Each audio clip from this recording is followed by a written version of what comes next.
Hello and welcome to Argumentative Indians.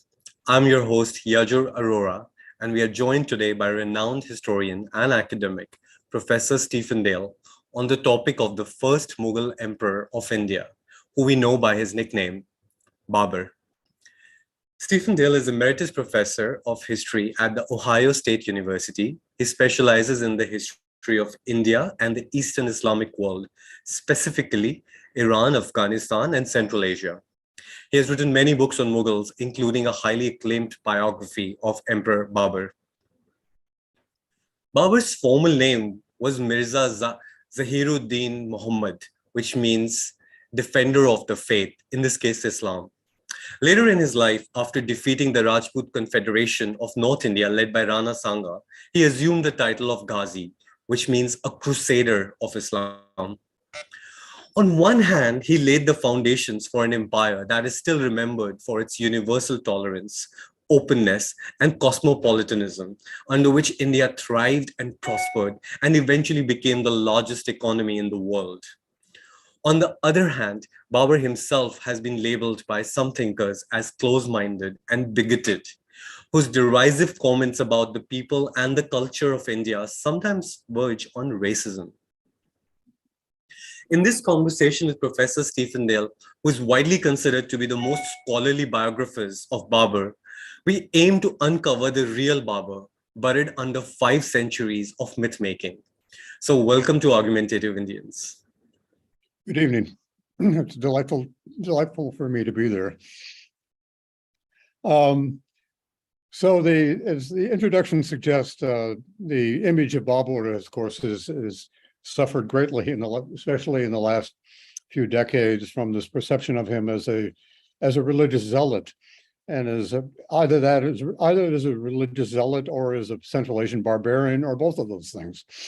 And I think it's accurate to say just at the beginning that he was neither of these things, that he was neither a religious zealot nor a barbarian. In fact, was a very sophisticated individual of the late Timurid period in Central Asia, at a time in which the Timurids had absorbed Persianate culture to a high degree, and therefore represented this larger Persianate civilization that was spread throughout the Eastern Islamic world at this time.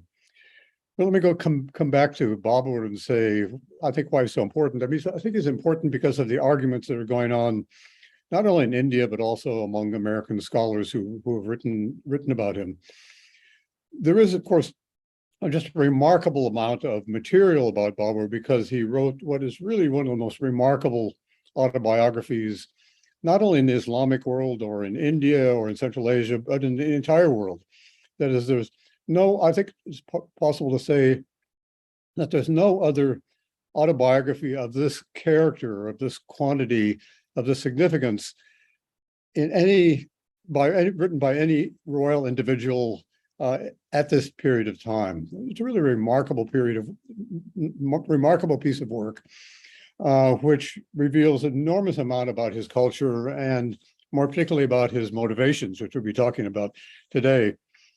In addition to that, of course, he was an aspiring poet. That is, he spent much of his life trying to master poetry, most of which he wrote in Turki, which is the language of the Turks in Central Asia, which is related to modern Uzbek Turkish and to Turkish that's spoken in Turkey itself, and produced two diwans, or 2 volumes of Turkish poetry in Turki, which also reveals enormous amount about his own interest and accomplishments.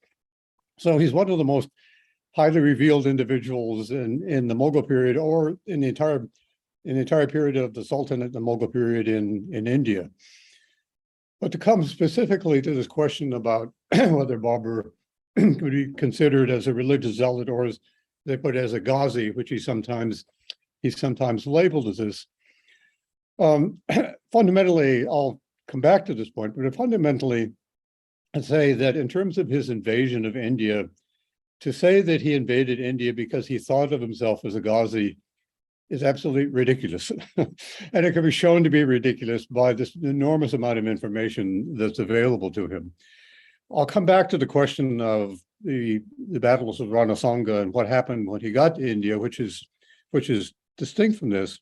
But in terms of talking about Babur, I think you have to assume from the very beginning or understand from the very beginning that Babur's conquest of India was a dynastic conquest. That is a conquest of a Timurid. And the ideology, if you can put it that way, the ideology which drove Babur to, in his military adventures, first in Central Asia, then in Afghanistan, and then in India, was a Timurid one. I'll come back to that in a moment, but I'd like now to sort of comment particularly on aspects of his career, both which cause people to think of him as a Ghazi or as a religious zealot, and which show that, to demonstrate that that's not really the case. There are usually two things which are cited these days, which are taken to demonstrate that he was acting as a kind of Ghazi or someone who thought of himself as carrying on a religious and Islamic crusade, and that he invaded India for that purpose. One is the famous Babri Masjid in Ayodhya, which has been a topic of major controversy in India, as most of you know, since 1992.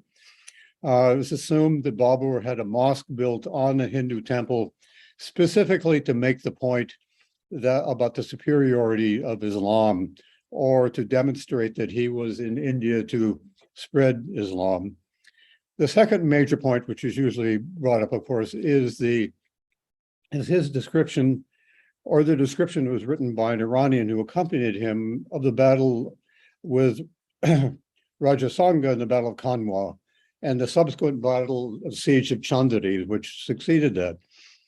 Because in his autobiography, that battle is portrayed, in fact, as a jihad.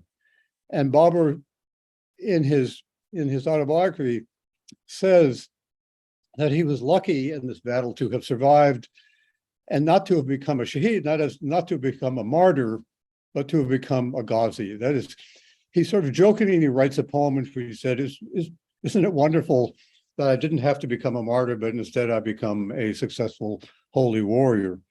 So the description of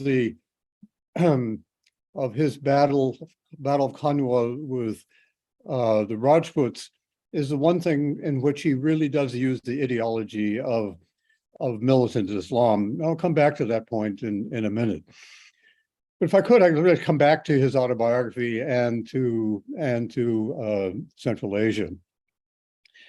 In his autobiography, he demonstrates he's a very well-read man, particularly of the Persian classics. And he mentions in the Vakali, or his autobiography, actually, he mentions 37 works by title. And why I mention this is because if you look at the 37 works that he mentions, they fall into about three categories: sort of imperial categories of imperial text, the categories of religious text, and the categories of literary text. And if you just think about these texts themselves, you can understand a lot about his motivations and attitudes. The categories, the texts that he quotes or cites, which you can describe as imperial text, are ones which refer to Timur or the Timur background, which, from his point of view, really provided the background to his own military activities. That is to say, he was a Timurid, and he thought of himself as being legitimate, his conquest as being legitimized because he was descended from Timur. Included in those texts was also the Shahnameh, this famous Iranian text from the 12th century, which is a history of Iranian kings, both mythological and actual history, which most people who had political ambitions in the Islamic world tended to cite because it glorified kingship, I think, in the Islamic world. The second category of text, which I classified as religious text, were not, in fact, works of theology or about the jihad or about being a Ghazi. They were legal texts. That is to say, they were texts about Islamic law. And the reason why someone like Babur, who was a military and political person, would be interested in texts like this is that they provided a guide for administration. And one of the texts, in fact, that was written by a person from the same area that he came from in the Fergana Valley, which is presently in Uzbekistan, is a text called the Hidayat. And the Hidayat became, in fact, the major text of Sunni Muslims in India. It had already been known in India before Babur arrived, but under the Mughals, it became the major text of Indian Muslims. And in fact, the British adopted it themselves when they established a legal system and distinguished between Islamic law and Hindu law. And so Babur's interest in legal text, and I can't emphasize this too much, he never talks about theology. Not once in his autobiography, anywhere or in his poetry did he talk about theology. But in these texts, he does talk about administrative matters. And this is a natural thing for someone who's a potential conqueror to do because he's interested in the administration of the state. Sorry to interrupt. I think at some point you had mentioned, this was William Dalrymple had quoted this, that he doesn't actually use the word Allah in his memoirs. In the Baburnama, he uses the Central Asian word for God. He does use the word Allah for sometimes when he's talking specifically about religious topics, but most of the time he uses the term Tengri. And Tengri is the word from the Mongols, which means the overarching sky. This is the kind of perception of this kind of mythological religious figure in the Mongols. And so most of the time he uses that term Tengri. He does use the term Allah sometimes, but it's used only in very specific religious context. He doesn't use it when he's talking about politics or about the military until the Battle of Kanwa. I should say that all of this vocabulary about religion, the only time he uses religious vocabulary, well, he uses it a few times earlier, but almost all of his use of religious vocabulary is in the pages in which he describes, or which he has described before him, the Battle of Kanwa. So that's absolutely true. Most of the time he uses the term Tengri, and when he talks about the conquest and he thanks God for the conquest, he usually thanks Tengri and not Allah, although certainly he was a Muslim. Finally, I was going back to these texts. The third category of text that he talks about, in which he gives the titles, are literary texts. Most of the texts, of these 37 texts, most of them are in fact works of Turkey and Persian literature. And again, it's impossible to emphasize too much that Babur was a serious and aspiring poet. He wanted to be recognized as a successful and talented poet. And from the first time from the first pages in his autobiography down to the end of his life, he was writing poetry and communicating with other poets. And he sent copies of his poetry to his relatives and to his friends in Central Asia who could read Turkey. And this is part of his, of course, cultural sophistication. That is, he's part of this literary society, sort of Iranized literary society, which spread all the way from Istanbul to Bengal during this period of time. So if you look at these texts that he cites, you can see that there is an imperial interest, a religious, an Islamic interest, but only in the legal sense, and then a literary interest. I think this is characteristic of his life as a whole. Now I'd like to say just a few things about his career, more specifically to talk about this idea about how he thought about his conquest.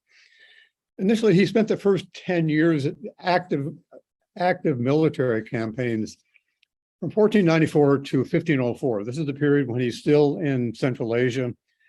He inherited his father's kingdom, the small kingdom in the Fergana Valley. Really, it's out almost in the middle of nowhere, except it is on the Silk Road. That is, Andajan, where Babur came from, or where he ruled initially, is one of the major routes on the Silk Road coming from China. So he and his father were very familiar with this sort of international commercial culture, as well as this Persianate literary culture from a very early period of time. In any case, from 1494 to 1504, he spent almost all of his time trying to establish himself as the legitimate heir of Timur. And he twice occupied Samarkand, which had been Timur's capital. And twice he was thrown out then later by the Uzbeks. And he wanted to occupy Timur's capital so he could proclaim himself as a legitimate heir of the Timurids. And the one term that he uses and continues to use through his life, which is useful to know, it's not a religious term.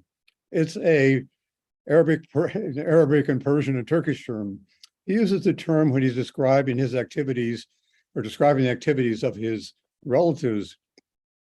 And the term he uses is multgirlik. And this is an Arabic and Persian and Turkish term, which means the act of kingdom seizing. It could be translated in English as imperialism. That is, the Timurids were professional imperialists, right? Just as the Chingizids were. They inherited a sense of their own legitimacy as imperial figures. And this was the motivation, Babur's motivation from the beginning of his life to the end of his life. Right? This is what really drove his military affairs and his conquest. Now, he was also certainly a Muslim.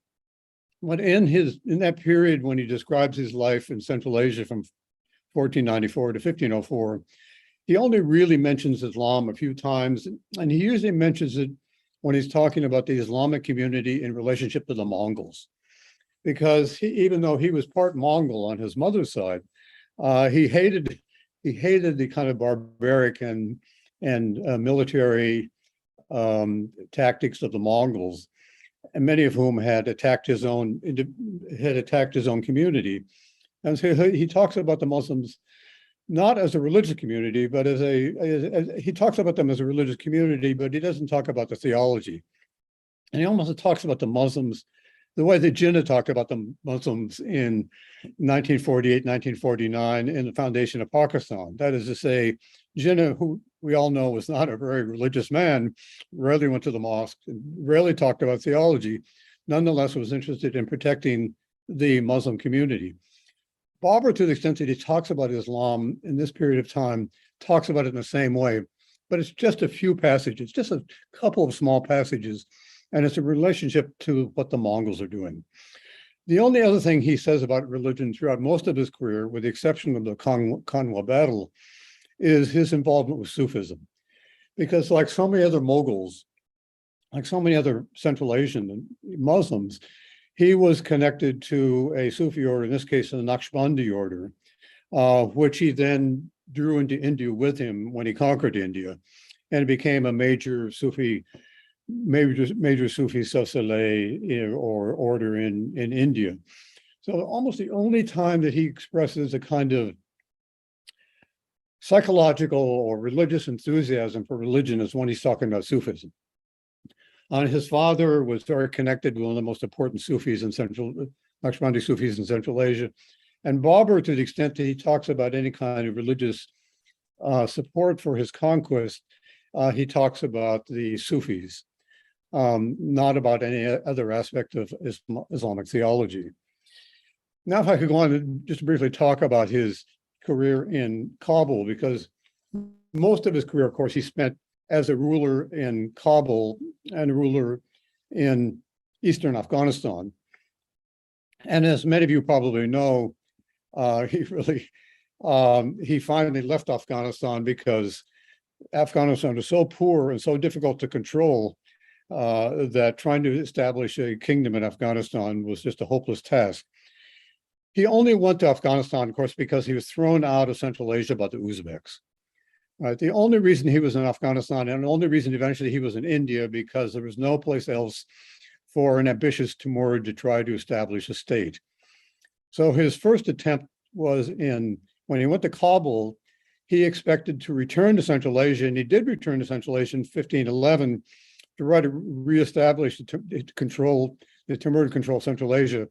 But he was thrown out a third time by the Uzbeks and finally retreated back to Kabul and remained the rest of the time until 1526 when he invaded India in Kabul. And his career as Kabul is very interesting because you can learn a lot about his motivations from his administration of Kabul and Eastern Afghanistan. And in Kabul you can see his political and military ambitions were to establish a Timurid state, right? a state which he dominated, which was to be part of the old Timurid Empire. And Timur himself, as many of you may know, of course, conquered parts of Afghanistan before he sacked India in 1398.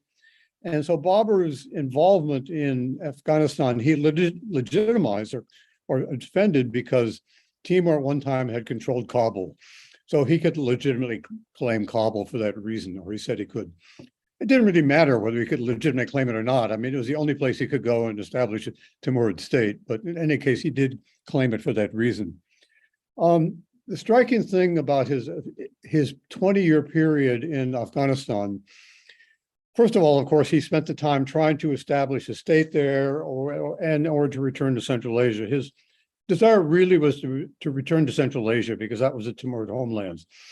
And when he couldn't return to Central Asia, then he tried to establish a state in Afghanistan. So he was in Afghanistan for 20 years.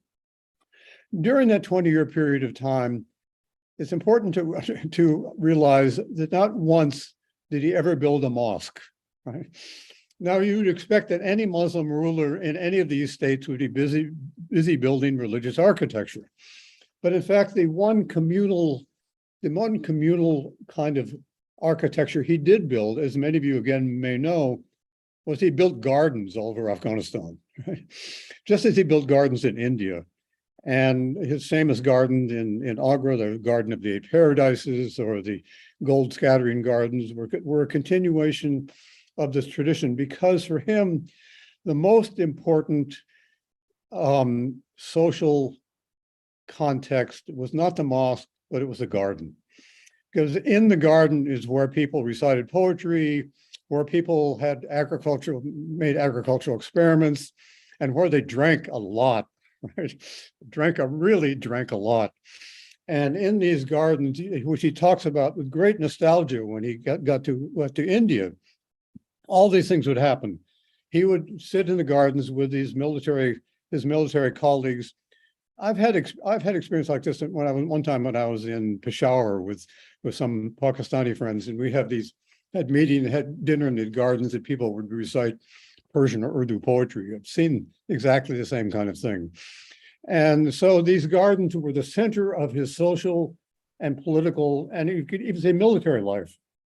Can I interrupt you with a question? Sure.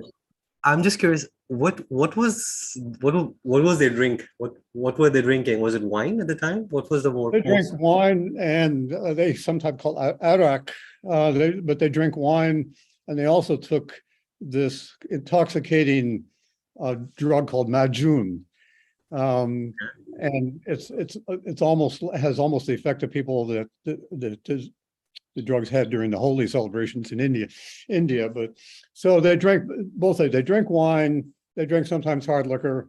And were they importing this wine, or was it produced in Central Asia and India? Where was this wine coming from? It was produced in Afghanistan and Central Asia. The Mongols were famous for the drinking that they did. When the first there were some Europeans who arrived in the Mongol court in medieval times, and they're always astonished at the degree to which the Mongols drank. I mean, drank heavily, and the women also drank heavily in these Mongol courts. And in fact, in Babur's description, the Baburnama, which everyone should read if they get a chance, his descriptions, particularly in 1519. 1519 was a year in which he drank all the time, right? And in fact, one of the miniatures which illustrates a scene in the Baburnama is a miniature in which he himself says that he came back from one of these campaigns somewhere in Afghanistan late at night, and he said he came back late at night and he was so drunk he almost fell off his horse. And one of the scenes, illustrated scenes in the Baburnama that was produced under Akbar, is one of the scenes showing him. And it's a scene I have in the cover of the book, of the biography I wrote, the first biography I wrote about Babur, because I enjoyed it so much. And I wanted to make the point that, in fact, these Central Asians drank a lot. And they describe how they had drinking days. They would drink at certain times during the day, and they would drink at certain times during the week. And they would specifically often recite risque or obscene poetry at these sessions. Or they would have, of course, they would have people dancing or playing music.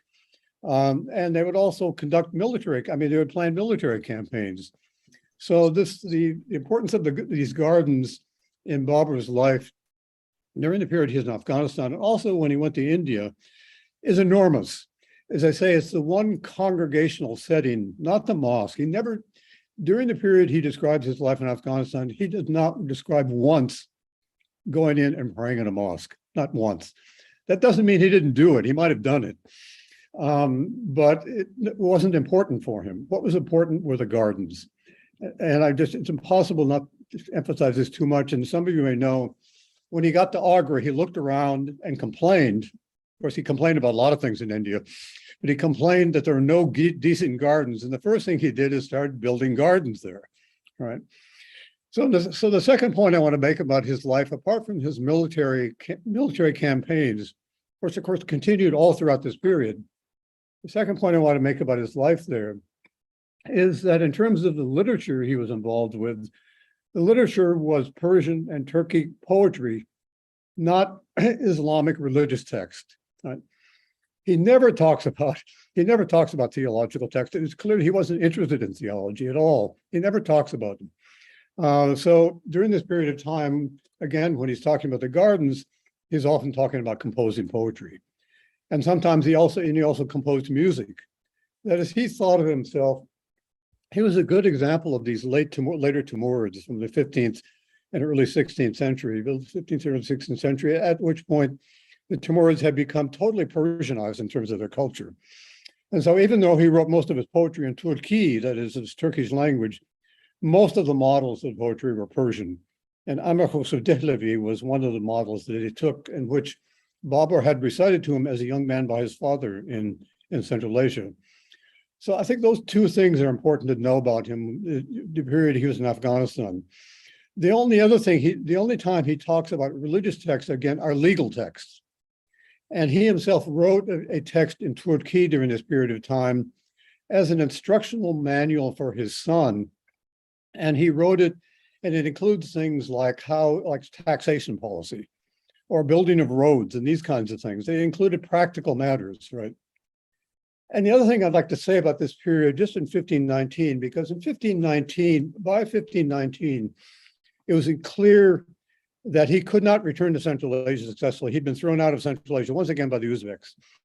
He could not establish an empire in Iran because it was controlled by the Safavids.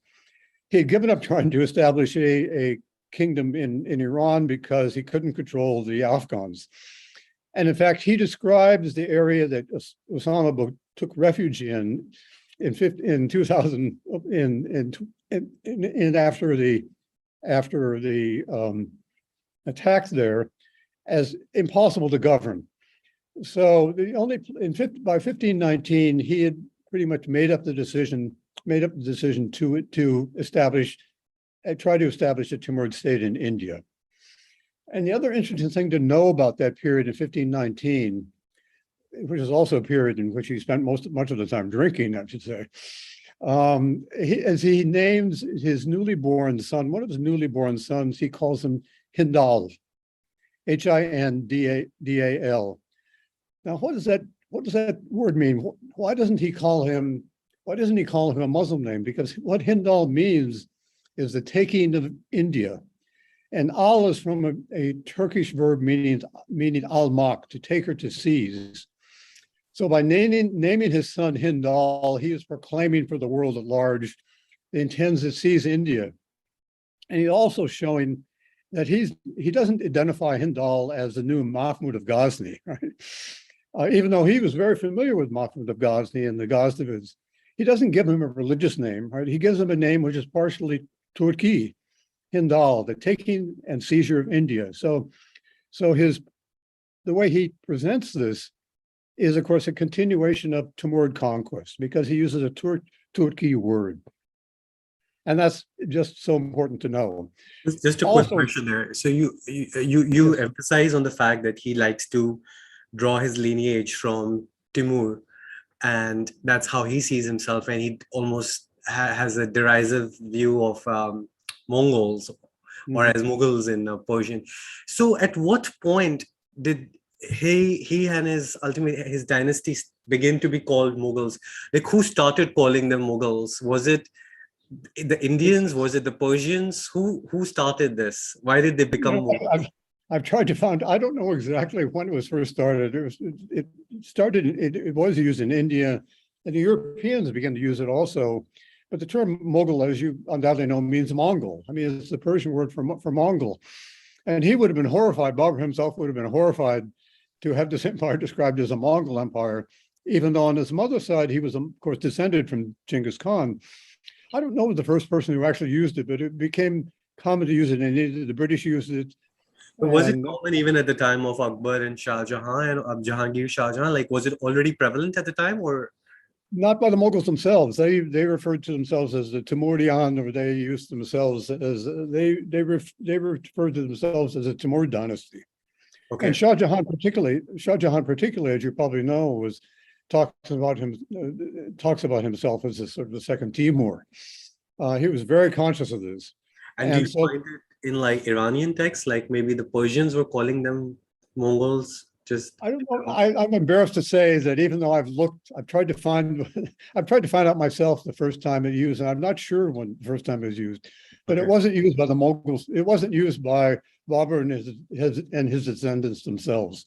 They used terms which referred back to Timur and Central Asia. Right. I should say that even though in his autobiography, one of the amusing parts of his autobiography, he's often criticizing his mother's relatives, right? He said they aren't sufficiently supportive of him. So he's criticizing his in-laws, right? But of course, in his critical battles, I'll say something about this in a moment, the battle he fought at Panipat before Kanwa. With Ibrahim Lodi, yes. Pardon me? With Ibrahim Lodi. Yes, that's right. Ibrahim Lodi, right? Who was, after all, when you talk about his invasion of India, which I'd like to focus on, of course, as I say, it seems really in the face of it absurd to say that he was invading India for religious reasons, because first of all, of course, there was already a religious community in India, so a sizable religious community. He didn't have to create a religious community in India. It was already there, right? And the second thing is, of course, who did he attack in India? Well, what was the focus of his attack? His attack was an Afghan Muslim dynasty, right? So he was attacking, as I say, Babur was a dynastic conqueror, a dynastic imperialist, and he was trying to destroy one dynasty and replace it with another dynasty. And he wasn't trying to establish a Muslim state in India because there already were Muslims in India. He was trying to destroy a Muslim dynasty because he wanted to replace it with his dynasty, which he didn't think of primarily as a Muslim dynasty. He thought of it primarily as a Timurid dynasty. And so I'd like to go on really and talk about that now. In 1519, the same year that he names his new son Hindal, the taking of India, he also has an encounter with some of the Lodis in the Punjab. And he then sends off a letter to Ibrahim Lodi in Delhi saying that Ibrahim Lodi should hand over his kingdom to Babur because Babur was a descendant of Timur and it was his by right. And so he claims the legitimacy to conquer India. He claims the legitimacy to defeat Ibrahim Lodi because he was a Timur, not because he was a Muslim, but of course, because so is Ibrahim Lodi a Muslim to some degree or another anyway, but because he was a Timurid. And so his invasions of India, in which he left Kabul in December 1525, and he gets to Panipat in April 1526, that invasion he describes is legitimized as an invasion of India because he was a descendant of Timur, who had invaded India and, as we know, sacked Delhi and destroyed a lot of towns on his way in 1398. That was his legitimate reason. That was the legitimacy he gave for invading India, but he invaded India primarily for one reason. And this is really important to emphasize too. He invaded India because it was a wealthy country, right? And that's why most people have invaded India, going back from ancient times to the Afghans in the 18th century. And it's important to emphasize that as many of you know, if you read the Babur Nama, he really disliked, yes, he disliked Indian culture. He didn't know anything about Indian culture really, but he disliked Indian culture because he was homesick, right? He hated all these things, and he does make statements which are really racist statements as well as cultural statements. He criticized, said the Indians were not handsome, they didn't have good food or good dog or good bazaars or any of these things. But the one thing in that passage, the famous passage that people quote about him, he doesn't say anything about the religion. He says Indian culture was awful, and he says it because, of course, it wasn't like Persian culture in Central Asia. So he was homesick. He really hated the culture. But he says the one thing I really love about India is this full of gold and silver. That is to say, the reason he invaded India and that didn't stay in Afghanistan, because it was impossible to rule Afghanistan, as everybody knows, including the Americans and the Russians. It was impossible to rule Afghanistan. But India, when we began to invade India in 1519, a whole series of campaigns before 1526. One of the things he recognized is you could go to an Indian village in the Punjab and demand that people produce land revenue, and they would do it because they've been used to producing land revenue for 2,000 years. And India was a fabulously wealthy place, and this is the reason he invaded India. The reason he gave to say this was legitimate is because he was a descendant of Timur. Now the whole question about the Battle of Kanwa, right? What's going on at that case? Up until 1527, when Rana Sanga began marching towards Agra, Babur had never talked about jihad or Ghazis or used any of that vocabulary at all.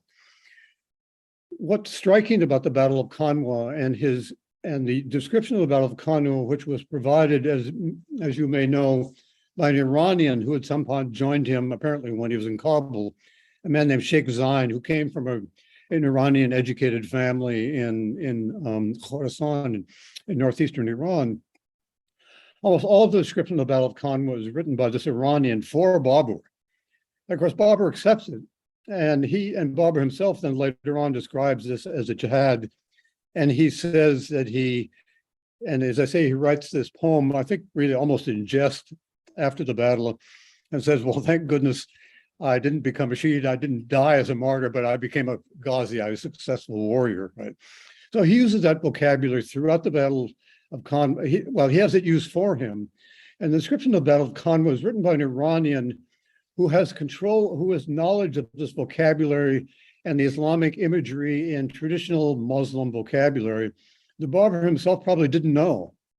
That is a description of there was a letter of victory, which was written after the Battle of Kanwa by this Iranian. And it's written in this language that Babur himself could not have produced, right? It's written in this high Persianate language using Quranic quotations, and Babur couldn't have written a paragraph like that. But he was happy to have it written for him, and he admired what this man had written. And then later on in one of his coins, he also uses the term Ghazi. He says he's become a Ghazi. But what's really important to know about this is after the Battle of Kanwa, and after he takes Chandri, after the siege of Chandri, when he also uses this vocabulary, that vocabulary totally disappears. It completely disappears. And he never uses it again. He never uses it again. So I'd like to point to two things that happened after the Battle of Kanwa, which emphasize really what's going on here. First of all, after the Battle of Kanwa, one of the people who of course he defeats Rana Sanga, and he immediately turns to some of the other Rajputs, and one of Rana Sanga's son, Bikramajit, Rana Sanga's second son, if I remember correctly, Babur then enrolls as one of his feudatories. That is, he begins the negotiations with Rana Sanga to rule one of these states that Babur has conquered. That is, and in his description of the negotiations he carries on with Bikramajit, he has none of this religious vocabulary. That's once the Rajputs have been defeated, that's it. That vocabulary disappears. And even when he's talking with and about Rana Sanga, he never uses that vocabulary. He treats the Rana Sanga the way he treats the Afghans who he defeated, just as another possible subordinate to his conquest. The other two things, and then I'll stop here and say about this are two things. One, in 1528, there is a celebration of the empire in Agra. There's a famous celebration in which you basically, it's the one time in which he feels secure about his conquest in North India. And he invites all these people to turn up. The Iranians come, the Uzbeks come. And in his description, that description, he uses this term Mughal. Again, this is the same term, the term of imperialism he uses when he's talking about Central Asia. This celebration of empire in 1528 is a celebration of a Timurid state. It's not the celebration of a Muslim state. It's a celebration of a Timurid state. And one of the people who is invited to this celebration is, guess what? A Rajput, right? There are Iranians there, there are Uzbeks there, there are lots of people from Central Asia who have come. And one of the people who is honored at the celebration is actually a Rajput, because by that time, of course, they've been defeated by Babur, so they become part of his empire. So it's important to emphasize this is not a celebration of a Ghazi, it's a celebration of a Timurid. The last thing I'd like to say about all this, just to emphasize this, is that when Babur is dying in 1530, he has two of his daughters are brought in to be married off before he dies. And who does he have? Who does he marry them to? He marries them to two of the relatives of one of his Mongol relatives who had helped him in 1502 in Central Asia. That is to say, this marriage in 1502 to his daughters cements the alliance again of the Timurids and the Mughals. Right? It's not a marriage to a member of the ulama. Sheikh Zain, this man who is important, and Babur Khan is mentioned. There's not a single member of the ulama who is mentioned in this celebration in 1528. And when his daughters are married off, they're married off the Mongols. And it emphasizes again the Timurid and Mongol character of the empire. So just finally to conclude, I'm sorry I've taken so much of your time, I think you can say about the Battle of Khanwan, what's going on there, and why he uses that vocabulary, is he sees that he can use that vocabulary to energize his men, that he uses it as a tactic. He doesn't use it because he's conquered India as a Ghazi, because he's conquered India as a Timurid. But when he's faced with a non-Muslim power, that's Rana Sanga, and when he's worried about being defeated, he was worried about the Rajputs more than any other power he faced. Right? He was, in fact, they defeated one of his detachments sent out initially, and Babur thought he might lose the battle of Khanwa. And so what he does apparently is then use that ideology to try to energize his men, to develop the enthusiasm of his men about the significance of the battle. So he uses it as a tactic, but he doesn't use it because he has conquered India as a Ghazi, or he's conquered India for religious reasons. He doesn't do that at all. So the final point I'd like to mention is in 1528 and 1529, in the letters that he writes during that period of time, back to Humayun, who's gone back to Kabul, and to his friends back in Kabul, he says that he wants to go back to Kabul and rule India from Kabul. Right? He isn't interested in carrying out religious campaigns in India. He isn't interested in carrying out any more campaigns in India. He's interested in going back to Kabul, to these gardens, and drinking and having poetry sessions with his friends. And he treats the people whom he's defeated, mainly Afghans, but also the Rajputs, he treats them as feudatories. He says he identifies them as Hindus, the way he identifies the Afghans as Muslims sometimes. Although most of the times he just says Afghans are Afghans. But so he goes back to Kabul. He has no interest in having religious campaigns in India. He invaded India simply for the reason that it was a wealthy place where you could establish a Timurid state. That's the reason he was there. The Battle of Khanwa is an exception to all this, because here you have a powerful Hindu power, and for which using this ideology of jihad and Ghazi was something he could use to develop enthusiasm as men. So it's a tactic. It's not part of his overall reason for invading India. So I think I'll leave things there. That's probably enough to say for today. Thank you so much for that discussion. So I want to just ask a question here about the Battle of Khanwa with Mhm. Rana Sanga. You emphasize that that is the first time this kind of jihadist vocabulary emerges. Yes. But isn't it also the first time that he is confronting a foe, or let's not call the word foe, but an adversary who is not Muslim? Like until now, he's basically dealt with different sects within the Muslim world at large, be it the Shias and the Sufis and Sunnis. This is the first time he is confronting somebody who, in his worldview, would be classified as a pagan. And this is this confederation of pagans that he's Mhm. confronting. So is it possible that that is the only, until now, there was no occasion for that kind of vocabulary to emerge, and this is the first time, but that is the way his 16th century mind reacts to people who are not Muslim? I think it's a very good point. I mean, early on, I've often thought of the same thing.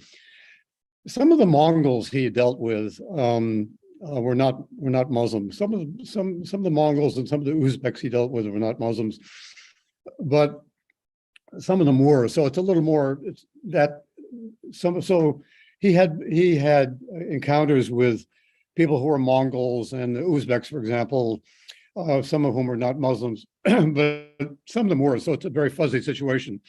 So basically, I agree with you. That is to say, this is the first time he had faced a powerful non-Muslim power, of people who were not Muslims at all. I mean, some of the Mughals were Muslims, some of the Mongols were Muslims, some of them weren't, but and some of them were just barely Muslims.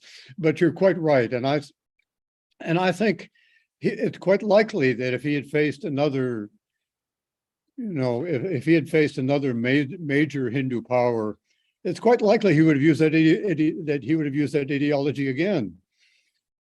My really point about this is that, and historians like to emphasize this, is it's wrong to say, it's absolutely false to say that he invaded India for religious reasons. That's really absolutely false. There's no evidence of this at all. And as I say, all of the poetry, for example, he wrote during the time he was in Kabul, this enormous body of poetry. There's not one one single poem devoted to religious topics. And the poetry he wrote afterwards in India, there are only two poems which are devoted to religious topics, one of which was written after Kanwa. But I agree with you. In fact, I just was writing a short essay for a conference which was just held in Istanbul not too long ago, and saying exactly that. That I thought it's quite likely that if he had been faced with, I don't know, another significant Hindu power at this period of time, that he probably might have invoked the same ideology. It's quite likely he would have done so. Also, I feel like when we study the Mughals, we put too much focus on the personal character of these Mughal emperors, but at the expense of studying the forces that they unleashed. So, for example, like you said, that he probably used that language to energize his soldiers, his men, which is quite credible. But what that tells me is that these men, they believe, they had a worldview in which the Rajputs were sort of pagans who had to be converted and who had to be slain, or to slaying these people was not sinful in their socio-religious worldview. So the fact that Babur came, and then after that he brought in a lot of men with him, but after that these mass migrations started happening from Central Asia. Even though if he wasn't religiously minded, a lot of the people who came would probably have been religiously minded. So like, and it's not just about Babur, right? It's about all of the subsequent Mughal emperors. The forces that they're unleashing, those forces may not be as benign as their personal character may have been. So going back to what you were mentioning earlier about the Babri Masjid controversy, which we know, or at least we believe that it was built by one of his generals. Yes, a man named Tashkindi. Yes. So, Yeah. so is it possible that these generals were on their own running sort of like jihadist campaigns, without necessarily Babur's interest or orders, but that may have been what's going on at the ground level, which sort of has still survived in the collective memory of the population, but it may not have been at the orders of the person at the top. I guess you could say the thing I'd like to say, I guess, again about Conway is that he used that ideology to, he said when he used the ideology, he said, "Oh, I proclaim at this minute I'll stop drinking, right? I'll stop drinking because against Islamic law to be drinking." He said, and people were impressed by this, right? So he claims that this business of jihad and Ghazi, this vocabulary that was used by this Sheikh Zain, he claims that it was effective. That doesn't mean that he was interested in carrying out a campaign of conversion, because there's not the slightest evidence he was interested in carrying out a campaign of conversion. The one thing you say, the thing is, of course, the immigration had been going, as you know, there have been invasions of India before the Muslims and after the Muslims. People invaded India, and they all invaded India for the same reason, right? The people from Iran and Central Asia, those are really poor areas. For example, the population of Iran in 1600, when Akbar was in power, the population of Iran at that time, maximum population was about 10 million. Maximum was probably less than that. The population of Central Asia when Babur invaded India, conceivably, was 1 million. It was probably much less than that. It might have been 500,000. No one knows for sure because there are no. The point is that these invasions of India that happened before Babur, and before the first invasions of, say, Mahmud of Ghazni, and then during the Sultanate period, and then Babur, those invasions were carried out primarily because of money, right? Primarily because of money. There's no evidence that Babur or his generals were interested in converting the Indian population. As I said, they didn't have to convert. They didn't have to create a Muslim population. There was already one there. And there's not a single incident in Babur's memoirs or among any of his generals that they were paying any attention to this idea of conversion at all. Babur himself said that when he got to India, the people in India didn't know our language and we didn't know theirs. And he talks about them as being this foreign culture, of course, as you know, and this famous passage which you alluded to earlier. He really hated Indian society, and he hated it because it wasn't like the Persianate society from Central Asia. But after the Battle of Conway, does he ever express a desire to convert, to then carry on a conversion of Rajasthan? No, he doesn't. He never mentions it at all. And does he say that Bikramajit should become a Muslim? No, he doesn't mention it at all. He's not interested in that. He's interested in forming a wealthy Timurid state. Now, the question is about whether his generals or other people are interested in that. This Sheikh Zain, this Iranian who came in, now it just depends, of course, who you're talking about. The clergy, the clerical people, the ulama, in Central Asia or Iran or Afghanistan or whatever, these are people who are ideologues. They're ideological people. They're always interested in things like this, right? They're always interested in conversion, right? But the military people are interested, military people like Babur are interested in military power and the money they get from it. One of the most important authors of the history of Shah Jahan, a man named Lahori, talks about the importance of the thing is Shah Jahan is that it gives the Mughals the ability to live, this is the phrase he uses, a civilized and comfortable life, right?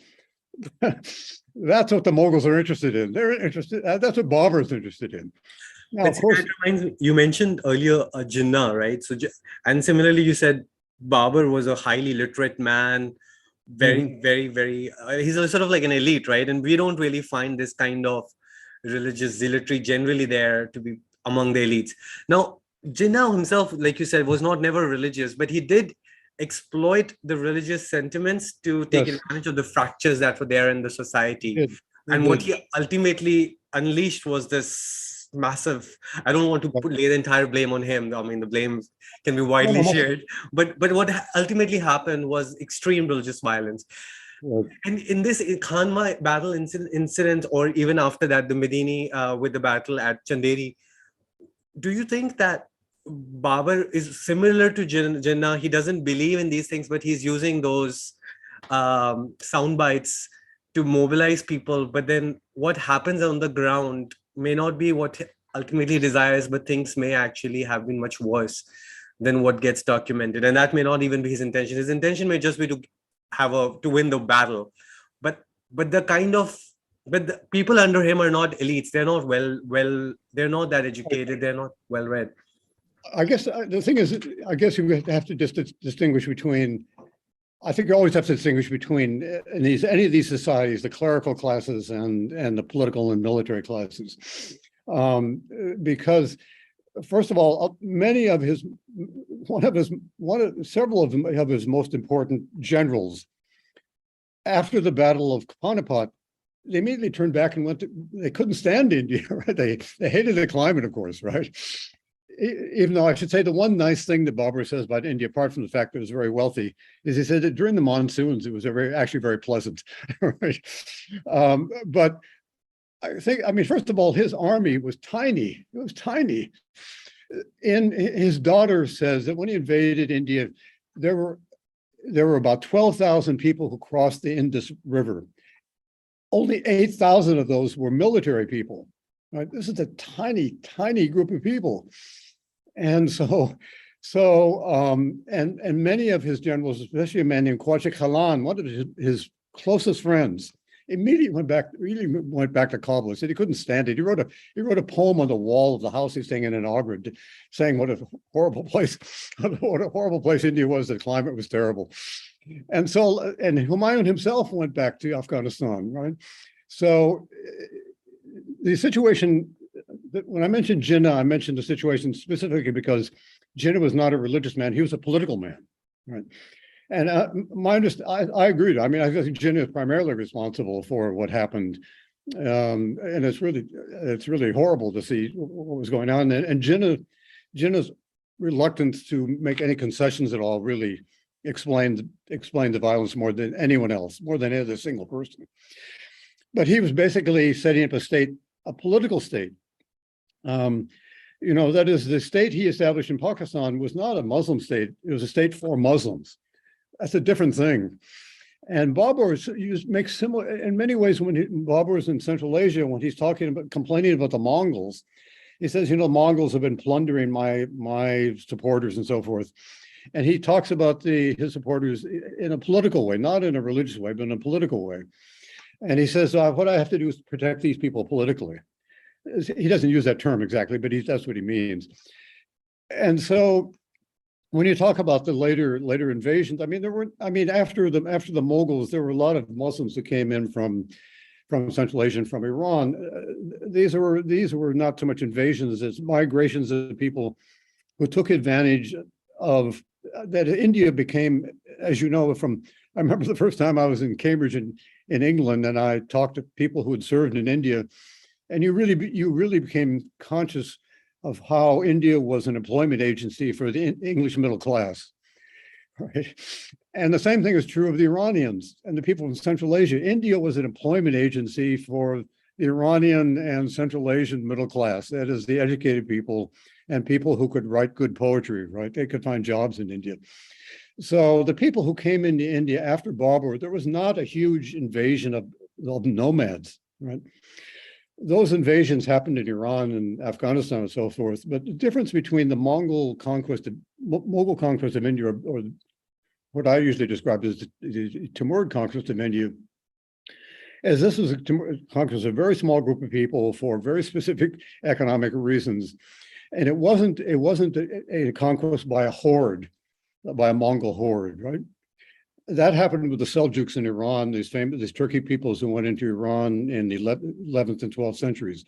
I mean, really a horde of people of semi-Islamized Turks who then went all the way eventually to Istanbul, right?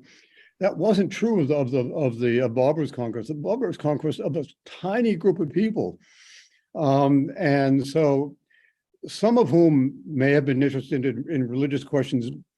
But in the only detailed description we have, of course, are Babur's memoirs. So we don't know what everybody's thinking. We don't know what anybody's thinking except Babur and Sheikh Zain, this Iranian who's with him.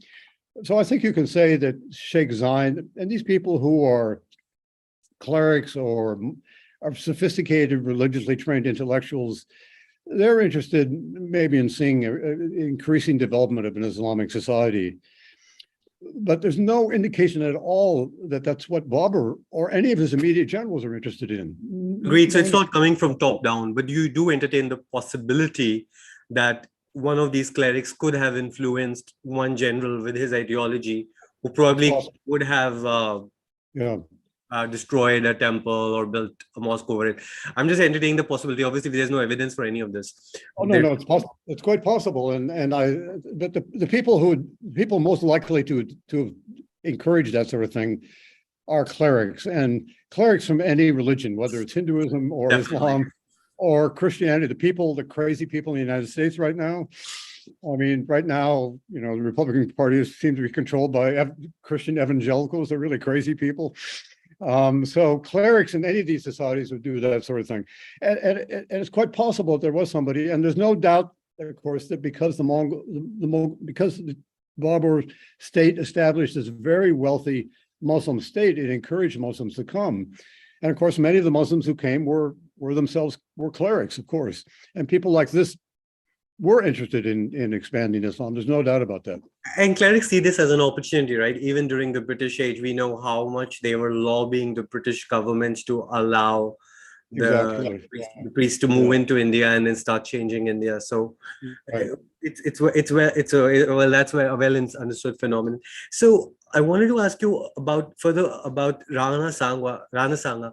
There is a view that Rana Sanga was himself involved. Well, we know he was in communication with Babur before he came to India. That's right. But was he one of those people who invited Babur to come and displace Ibrahim Lodi? Apparently, apparently, why I say apparently is because Babur mentioned this. There was some kind of, when Babur was still in Kabul, there was some kind of discussion with Rana Sanga about dividing up North India, and that Rana Sanga would be given Agra and Babur would take Delhi. So it's quite possible that there was an explicit agreement between the two of them for the reasons that you mentioned. That Rana Sanga was no friend of Ibrahim Lodi, and Ibrahim Lodi was no friend of Rana Sanga, I'm sure, either. And so but no one knows for sure because there's no written document which proves this, but there was clearly some kind of agreement to divide what Muslims called Hindustan. In which case, Rana Sanga's plan went terribly wrong. And apparently, and Babur says, he says something about these. He makes allusions to these discussions and he said, but we had this discussion, but he said, but I've already taken Agra. Basically, he said, well, too bad. Too bad. Rana Sanga didn't act in time. I've already taken it. It's too late, right? I mean, he just basically thumbs his nose at Rana Sanga and says, I've already taken Agra, so forget it. So I think they neither of them had realized how easy it would be to defeat the Lodis. I think it came as a surprise, possibly because they probably expected a much more prolonged battle, and it ended up being so rapid that Babur was easily able to take all of Lodi's territory. And the critical military maneuvers at Panipat and also in Kanwa were led by Mongol flanking troops. There was a term used in Turkish, and absolutely at Kanwa. I mean, at Panipat especially, there's no doubt that one of the most critical elements of the battle were the use of Mongol troops who were famous for these wide encircling movements because Central Asia, that was the way battles were fought. And at Kanwa, Babur rewarded one of these Mongols who had led the flanking movements in the Battle of Kanwa also. But at Kanwa was a little bit different because by that time, Babur had many more firearms.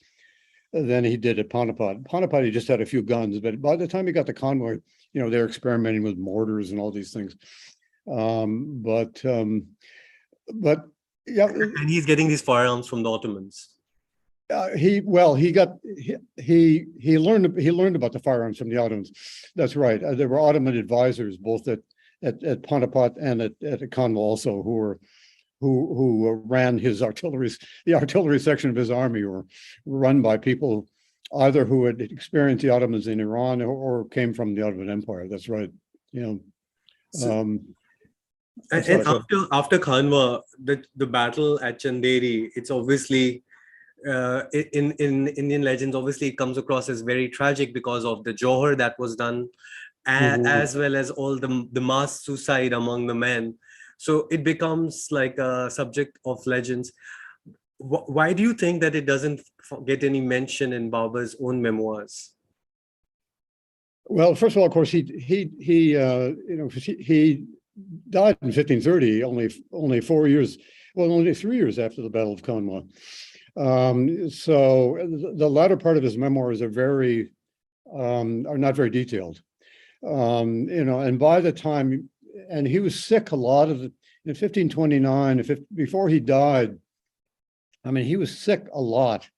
Who knows whether he had dysentery or cholera or whatever he had, but he describes sometimes months at a time he'd be ill. And so I think that the other thing is that his primary military and political interests or concerns after the Battle of Conway were with the Afghans in the Gangetic Valley. Right, almost all of his military activities after Chanderi were against Afghans going all the way down to Bengal. Right? And so he was preoccupied with fighting the Afghans. In fact, his description of the Afghans was much more hostile than his description of the Rajputs. In fact, he respected the Rajputs much more than he respected the Afghans. But so I don't know. I think he was just too preoccupied with other things. He wasn't well. And so especially the last year, 1529, 1530, he was sick much of the time. So and so the memoirs, he didn't have time to revise his memoirs, the latter part of his Indian section of his memoirs. And so the details that sometimes you see in the early part of his memoirs are not there in the latter part of his memoirs. And it's not even clear how interested he was. Once he defeated the Rajputs, and they, like people like Vikramajit, had become one of his feudatories, it's not clear how But he does have words of praise for Rana Sanga. Even after he's defeated Rana Sanga, he does praise him. Oh yes, yeah. But absolutely. he doesn't seem to acknowledge the valor of the people of Chanderi in the same way, right? No, because the Battle of Chanderi was what they thought was going to be a very difficult siege was over very quickly, as you may know, only a couple of hours. And of course, then the Rajputs did this. They created suicide. As you know, they suicide themselves and their wives were killed themselves in this battle. So he doesn't have the same. I don't know if I guess you could say he didn't have the same respect for the people of Chanderi as he. There's no doubt. I mean, that when Babur marches out of Agra to confront Rana Sanga, that he thought he might lose. Because one of his initial detachments who were sent out from Agra a week or so, a couple of weeks before that, were defeated by the Rajputs, not but even by a relatively small Rajput contingent. That department was badly defeated by the Rajputs. So when Babur marched out of Agra, he thought he might lose. And you have to remember again that he was fighting with very small numbers of troops, very small numbers. So it's not surprising that he became desperate. And as I say, a lot of this Jihad and Ghazi stuff at the Battle of Conway reflected that desperation. It really reflected that desperation. I don't mean by that he wouldn't have been ready to use that ideology again if he confronted, somebody, the Marathas or somebody like that. If he had been faced with a battle against the Marathas 6 months later, he probably would have used the same ideology. Yeah, and especially if it works at the ground level, If it works, if it helps. in we see that being used every day in the India and the United States we live today. So it's not surprising. Unfortunately, do, especially in the United States these days. Yes. So some of the sources that, there are some of these sources, right, that are trying to villainize Babur and the entire Mughal dynasty. But specifically when they try to villainize Babur as some sort of religious zealot who's out there destroying temples and whatnot, I find it interesting and somewhat amusing that they take a few excerpts which allude to his bisexuality and use that as also some sort of like ammunition, or maybe to project an image of him as being decadent, which is all the more amusing because not only are these sources bigoted, but they're also come across as homophobic. But I'd love to hear your thoughts on just that excerpt, which is obviously exceptional because he himself puts it out there in his autobiography, which is quite exceptional for that period, even for the period we live in, actually. He talks. There's one part of the autobiography where he says he fell in love with a boy in the bazaar in Andajan, right, whose name was Babur, as a matter of fact. Well, I can tell you two stories about this. The first time I went to India, I taught English in Benares when I was just 21. Right, I was just graduated from college. And so when I first got there, and I'd had no experience of India before that, other than reading Kim, right, Kipling's Kim and things like this. And so I would see the students walk around, the male students walk around holding hands, right? It was very common. It was extremely common. And I thought, what's going on here, really? And so I can tell you that when Americans first arriving in India and seeing this sort of situation, that they thought, well, something very odd is going on here. But of course, what it reflects, and it reflects also in Babur's time, is the segregation of societies. So when you talk about this sort of thing, in fact, Babur was at various times critical of some of his relatives who ruled Samarkand, one of his relatives who ruled Samarkand, just for this reason that this man was attracting young boys to his court. He was obviously a pederast. And Babur was shocked by this, and Akbar particularly was really offended by that. I don't know if you've heard or people talk about that, but he was very upset by that. So the scene in which Babur describes himself as falling in love with this boy in the bazaar, I think when I read that, I thought about my first experience in India. And that is to say this, because I immediately recognized, after I'd been in Benares, where I was teaching for a week or so, after I'd been there for a week or so, I recognized that the male students walking around holding hands reflected this segregation of society. Not as much segregation as an Islamic society, but still quite a bit of segregation. And it wasn't proper for young boys at college age to walk around holding hands with girls, at least in that time. And I think the same thing when Babur has this incident in Central Asia, where he talks about falling in love with this boy. He didn't know much about. He was only like 15 or 16 or something like this. I don't know. So maybe there's some kind of infatuation of some kind or other. But to say that he was bisexual, I think is not accurate. I mean, he was married about 5 or 6 times later on. He writes about it all the way later when he writes his memoirs, or he writes about it when he was in that adolescent age? The only time he writes about it is this incident in Andajan, his capital, if you want to call it that, when he was about 15. I think he was 16 at that time. And he also writes some really bad love poetry in Persian. It's the only Persian poetry he wrote, some really bad poetry about falling in love with this boy. And he describes this kind of teenage infatuation with a boy he never actually met him. He saw him in the bazaar and he said, I fell in love with him. What does that mean exactly? I don't know. Who knows? I mean, there was some kind of infatuation of a handsome young boy. There's no doubt about that. But whether it's because, but in terms of suggesting that he's bisexual, I think there's no evidence of that at all. And as I say, As far as I know, the Mughals, I mean, the Timurids, his descendants generally, certainly Akbar explicitly talks about this.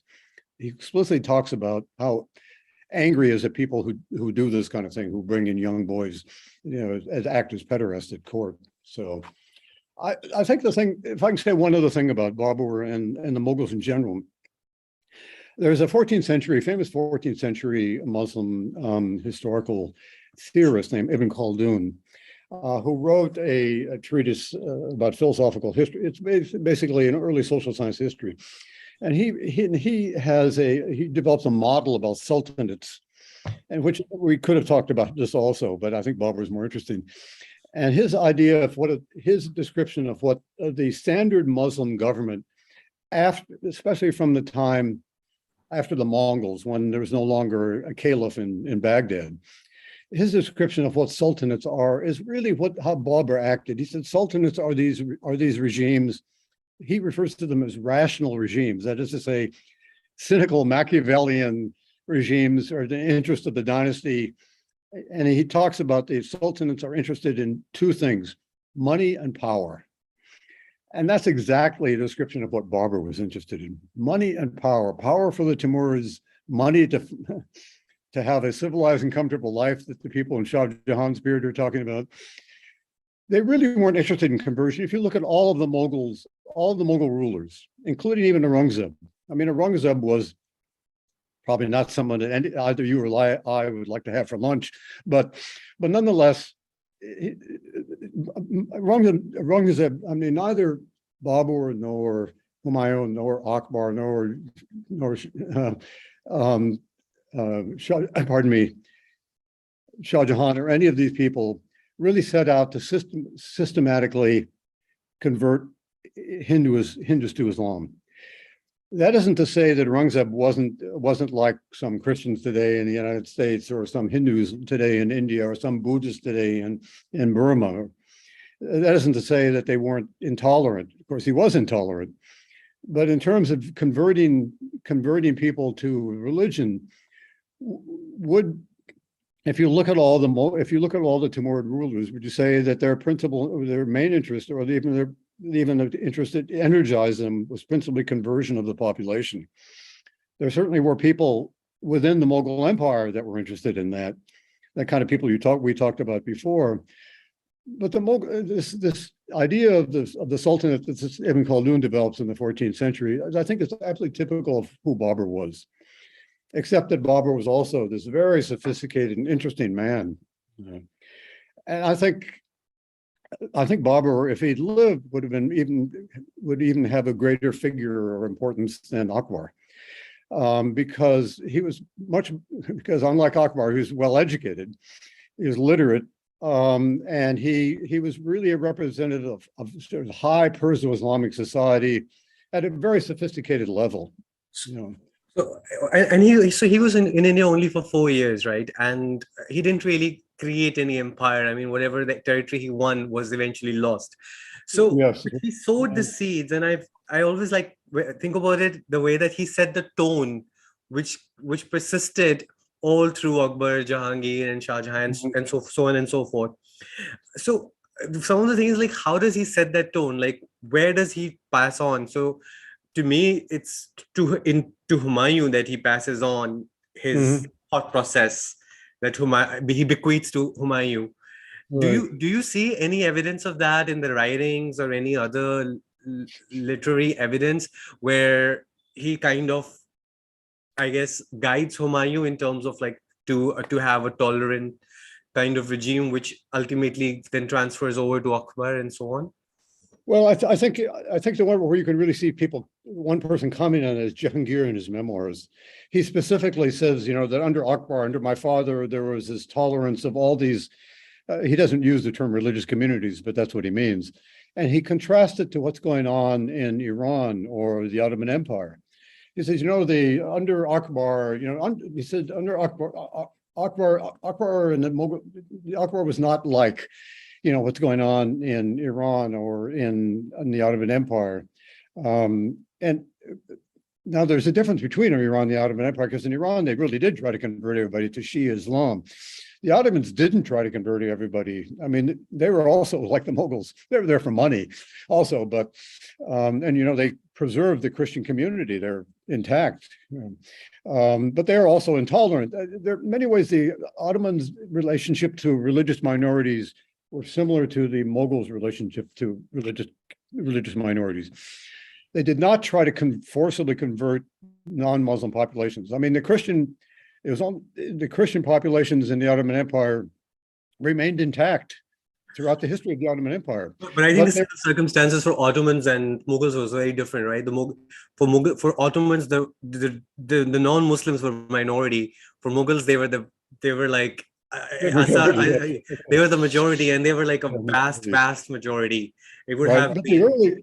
But early on, initially in the early Ottoman conquest, the Christians were in the majority. I mean, it wasn't right away that the Muslims were in the majority. But they did convert them, right? At the time, initially they did mass conversion. The people in Anatolia did convert, yes, but it wasn't because there was forced conversion. It was more because of economic and political things. But I only use that just to say that basically that if Jahangir especially was very conscious of the fact that Akbar was a tolerant individual. And he was very conscious of the difference. I mean, he contrasted it to the Safavids and the Ottomans, actually. But now Shah Jahan is a bit of a different situation. First of all, we don't have a personal diary of Shah Jahan. But going back so before Akbar, do you see that like Akbar looking up to Humayun, or didn't really have that much, and Humayun then looking up to Babur? Like, I wanted to know, like, does Babur really set the tone, or is it just starting with Akbar that the tone is set for this dynasty to be the way we know it, a tolerant, cosmopolitan regime? I don't know if they were. I don't know. I mean, when we talk about tolerance, it's a little bit different than how they, than they wouldn't use a term like that as being tolerant. They might say ignore them, or something like this. But Humayun, there's not much evidence. There was some poetry that Humayun wrote, and there was also a relative of Babur who served Humayun who wrote an autobiography. There's no particular evidence about Humayun's relationship with the Hindu population, I think. There really isn't much evidence there. The one thing you can say is that Babur certainly did not bequeath to Humayun an ideology of forcible religious conversion. He wasn't interested in it. As I said, he wasn't interested in theology. He didn't even know anything about theology. So I think you could say it was tolerant in the sense that they were happy to tax the Hindu population and to enjoy the money that, just the way the British were happy to tax them and to enjoy the money that was produced and allowed them to live. As I say, this historian of Shah Jahan, I think it's a wonderful comment, and it's typical of the Mughals. He said that Shah Jahan, the things that he did basically he's talking about the Mughals or the Timurids, to live a civilized and comfortable life. What did they mean by that? They meant the kind of thing that Babur was talking about, these gardens. You can go into gardens, you could drink and write poetry and listen to music. That's what a civilized and comfortable life meant to them. They weren't doing what, say, the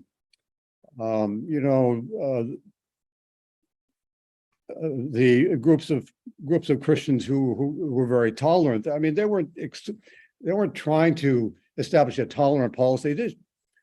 In the sense that we would think of a tolerant policy being established by somebody, but they were happy to ignore them. I mean, that is to say, as long as someone like Bikramajit, Rana Sangasan, as long as he was part of the surrender of the Rajputs and was willing to serve Babur as a kind of subordinate ruler Babur said eventually, told Bikramajit, he said eventually you can have Gwalior, He never made that good, but he allowed Bikramajit to continue to be an important person. And apparently Bikramajit must have been the Rajput who was at the celebration in 1528. It must have been Bikramajit. So it's not that they But just to contrast with the British, you made a comparison with the British. I would say, just to contrast with them, the Mughals thankfully did not take away all this wealth that they were excited about. They didn't take it away to some far off island as the British did. That's right. They spend it. They spend it there. That's right. They spent it in India. They spent it in India. It's sort of circulated in India. They spend it in India. Yes, that's right. So, but they did provide the same kind of thing. They provided the same kind of thing for all these Iranians and Afghans who turned up. Why did all those Iranians and Afghans come? They came because they could get a good paying job there. Right? Yeah. And that's why the British turned up too. I'm sorry, go ahead. This is fascinating. I want to go to bring my last question now, something that has always come as a question in my mind. So starting on from the end of I guess speaking from 12th century onwards, we have the Mamluk dynasty, the first Muslim dynasty, and then we have the Khaljis, the Tughlaqs, the Sayyids, and then the Lodhis. And we call this entire period the Delhi Sultanate. What happens with Babur that it suddenly it is no longer, it's again a Muslim dynasty, but suddenly it's not a Delhi Sultanate anymore. It's a different, it's a Mughal empire. It's not the sixth Delhi Sultanate. Is this like was there a realization at the time among the people that a new era has dawned? Or is it like historians now looking with a retrospective lens and saying, okay, that's where we stop the Delhi Sultanate and that's where this new period starts? It's a good question, and I've had a student ask me that, as a matter of fact, too. And thinking about it, I think what you can say is why this dynasty, which I call Timurid Mughal, or called why it's called an empire instead of a sultanate, is because they were Timurids. And the Timurids were imperialists. I mean, they were really imperialist. And they thought the Timurids, even though by the time of Babur, the Timurids had divided up into all these different families, and they spent most of the time fighting with each other, But nonetheless, Babur, for example, it's clear that at birth, I mean, he was told at birth who he was as a Timurid, and that he was thought to think of himself as someone who could legitimately rule an empire. So the difference, I think, between him and all these people, the Delhi Sultans, were two things. One, that he had this ideology of conquest and rule, imperial conquest and rule over widespread territories, which initially, of course, came from the Mongols, and then the Timurids inherited this idea themselves. There's first of all that thing. There's this assumed this term mulk-girlik I mentioned. Mulk is the Arabic word for state. Gir is from the Persian word gereftan, to take or to see something, and lik is a Turkish suffix, which means the state of doing something. In this case, so mulk-girlik is a state of kingdom seizing or imperialism. And Babur talks about that. He criticizes one of his relatives in something about 1496 or 1497. And they said this relative of his was wasting his time because he was in love with a girl in Samarkand and he wasn't fighting these battles against the Uzbeks, and he should be paying attention to his mulk-girlik inheritance. He should be paying attention to his imperial inheritance. So that's one thing. And that is to say, the Timurids really thought of themselves as they were professional imperialists, and they thought that they had a legitimate reason for doing it because they were descended from Timur. The other thing about them, of course, which differs Babur from the earlier Sultanate rulers, is this cultural sophistication. Now, some of the earlier rulers also welcomed Persians to come into the country. As you know, there was already a Persian literary and clerical class in India before Babur ever arrived, and there were Turks there and Afghans and a lot of Afghans, of course. But the cultural difference between Babur and his predecessors he was this highly sophisticated literate individual. It isn't that some the earlier rulers might not know some Persian as well as Turkish or something. But they didn't have the same kind of cultural knowledge or sophistication that the later Timurids had. Even though we had poets like Amir Khusro and stuff during the Khalji Right. period. Right. In fact, Emir Khusro was probably the best Perso-Islamic, Indo-Persian poet, that ever lived in the 13th and 14th century. But in terms of the rulers, right? There's no doubt that the Timurids were head and shoulders above them. I mean, I don't know if you contrast somebody in France with some, I don't know, ruler out in the middle of Poland or something. I don't know. I wouldn't say that. I don't know who you contrast with, but anyway. But the other thing, you may know this about the Iranians. When I went to Iran the first time, I was so struck by the fact that the Iranians considered themselves like the French of the Middle East. Really, they made fun of the Arabs and they made fun of the Turks, and they talked, and they, of course, they look back to this great imperial tradition going all the way back to, the Achaemenid Empire, the empire in Iran. And they look upon themselves as linear descendants of this great imperial and highly sophisticated literary tradition. And we know, for example, in Iran, that when the Christians closed down the philosophical school in Athens after they converted to Christianity there, where did those people go? They went to Iran.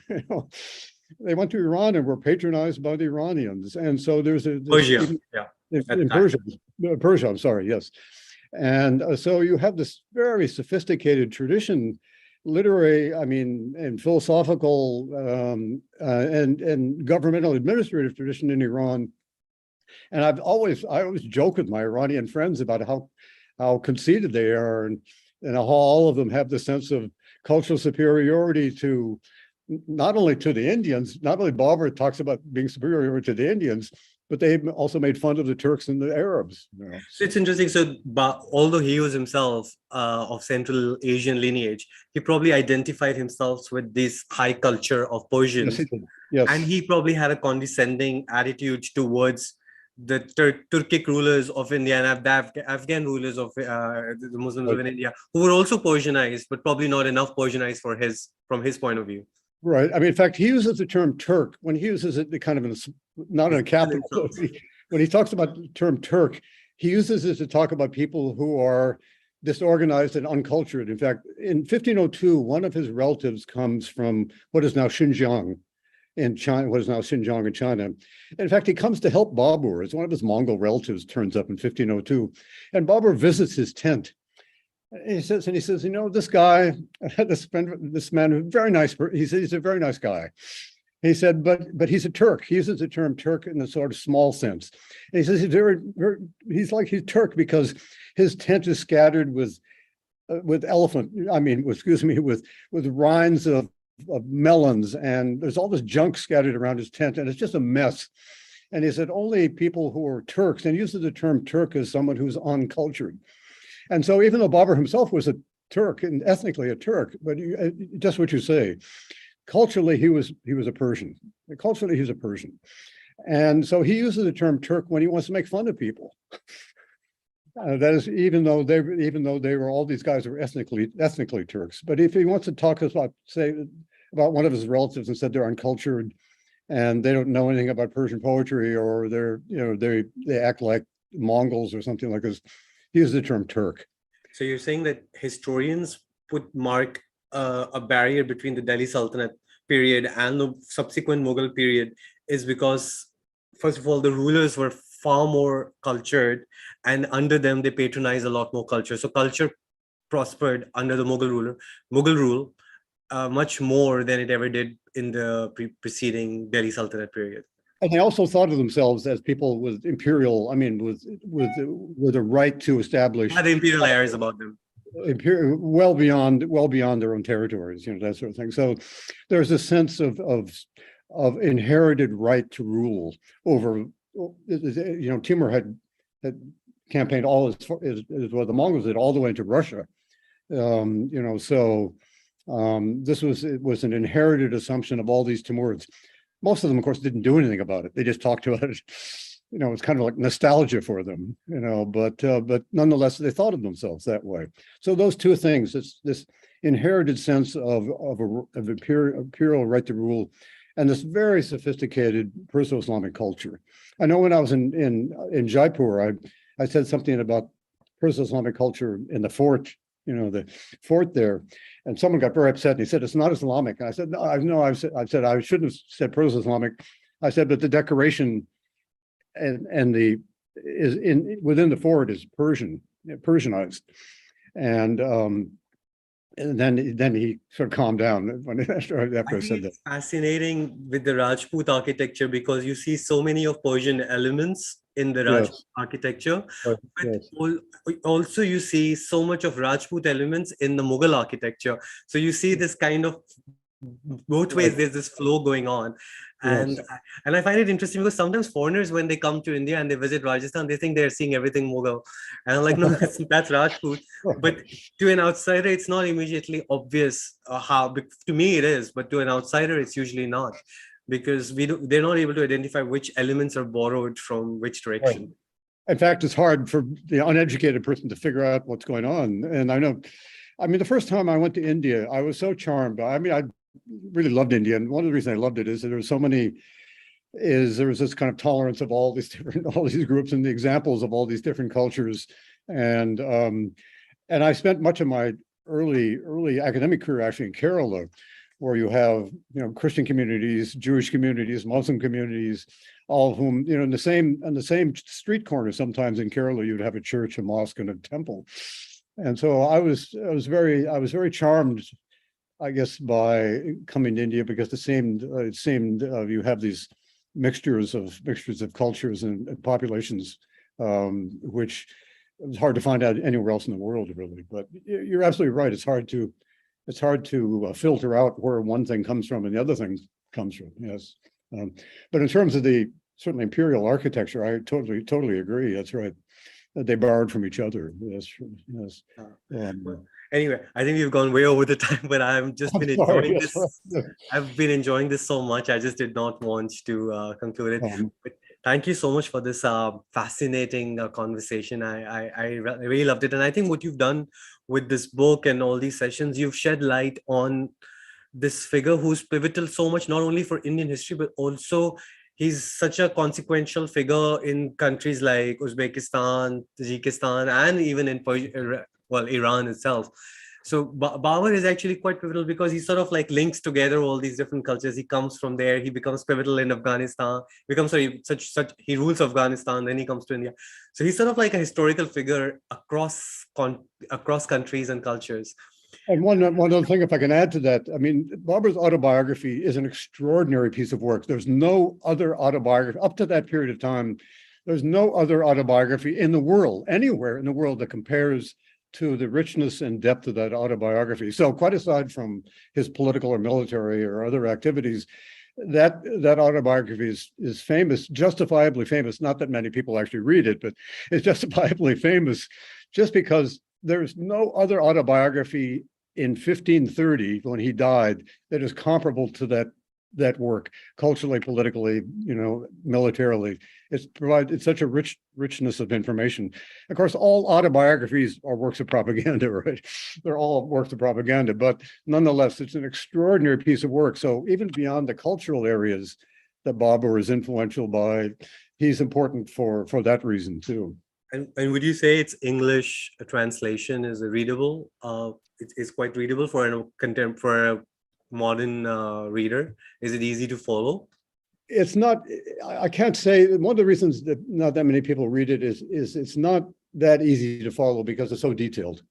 It's very long, as you know, and unless you're willing to deal with all the names and cultures that he talks about, I know that when I've had students read selections from it, they're happy to read short selections, but if you ask them to read, say, even a third of it or something like this, they find it too much, just because it's so detailed, and because it's rich because it's so detailed. But it's not so easy to read. It's fascinating to read if you're interested in all sorts of different things, but just to sit down, it's not like a modern autobiography that's written for a popular audience. After all, who is Babur writing it for? That's the other thing. He's writing in Turkey, I mean, how many Indians in 1530 knew Turkey? Maybe 7,000 or 8,000. I don't know. Maybe his own troops. That's all. Just his own troops, probably. His own troops, the only people who knew the language. So he's not writing it Because for a Indians at the popular time would have known Persian, and some Indians would have known Arabic, but definitely not Turkey. There wasn't. Not Turkey. That's right. This is a language that very few people knew. So it was not a text that was written for Indians. It was written for his relatives. And one of the reasons it was written for is what people call a nasihatname. That is a letter of advice. Partially, it was written to instruct his children in how to run an empire. Really. And so when he criticizes Humayun's literary style, which he says is just awful, and he criticized his style. He said, "Look," he said, if you're going to be emperor, you've got to straighten out and write style that people can understand, this kind of thing." But anyway, I'm sorry. No, that's thank you for the session. I do intend to read it, and as I would love to read your biography of Babur, which I haven't got my hands on yet, but I will. Thank you so